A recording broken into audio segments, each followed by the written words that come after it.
మనం లాస్ట్ క్లాస్‌లో DL, ఓఎల్ and UL లిస్ట్‌ల గురించి నేర్చుకున్నాం. ఒకవేళ నువ్వు ఆ వీడియో చూడకపోతే అది చూసి ఈ వీడియోకి రా మామ.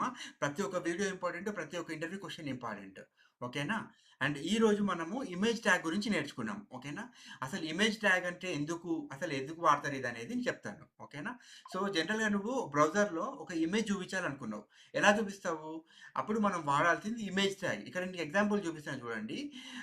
ఇమేజ్ ఐఎంజీ అని పెట్టేసి దానికి ఏఎల్టీ అనే అట్రిబ్యూట్ ఉంటది. ఎస్ఆర్‌సీ అనే అట్రిబ్యూట్ ఉంటది. ఓకేనా? ఎస్ఆర్‌సీ అనే అట్రిబ్యూట్‌లో నువ్వు ఇమేజ్ యొక్క యూఆర్ఎల్ ఇవ్వాలి. ఓకేనా?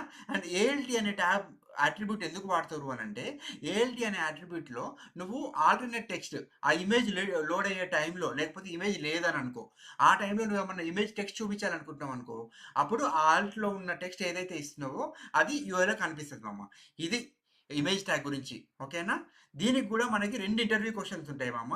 ఒక ఇంటర్వ్యూ క్వెషన్ వచ్చేసేసి why is alt attribute is important for image అని అడుగుతారు మామ. దానికి నువ్వేమని ఇంటర్వ్యూలో ఆన్సర్ చెప్పాలి? We need to use alt tab to enable accessibility అని చెప్పాలి. ఓకేనా? And also that else SEO also అని చెప్పాలి మామ. ఇది important interview question for images. ఓకేనా? గుర్తుపెట్టుకోండి. అండ్ సెకండ్ ఇంటర్వ్యూ క్వెషన్ వచ్చేసేసి is image is a container tag అని అడుగుతాడు మామ. అప్పుడు నువ్వేమని ఆన్సర్ చెప్పాలి? No, it is self closing tag అని చెప్పాలి మామ. అందుకే నీకు ఎగ్జాంపుల్ చూపిస్తాను చూడండి. ఓపెనింగ్ ట్యాగ్, క్లోజింగ్ ట్యాగ్ ఉంటే దాన్ని కంటైనర్ ట్యాగ్ అంటారు. ఓకేనా? ఓపెనింగ్ ట్యాగ్, క్లోజింగ్ ట్యాగ్ లేకుండా సెల్ఫ్ క్లోజింగ్ ట్యాగ్ అయితే దాన్ని మనం కంటైనర్ ట్యాగ్ అనలేము. ఓకేనా? ఇది 2 ఇంటర్వ్యూ క్వెషన్స్. నువ్వు ఇంటర్వ్యూ కంప్లీట్ చేసి అటెండ్ అవ్వాలి అని అనుకుంటున్నావు అంటే జాబు, నువ్వు అన్ని వీడియోలు కంప్లీట్ చేయాల్సిందే మామ.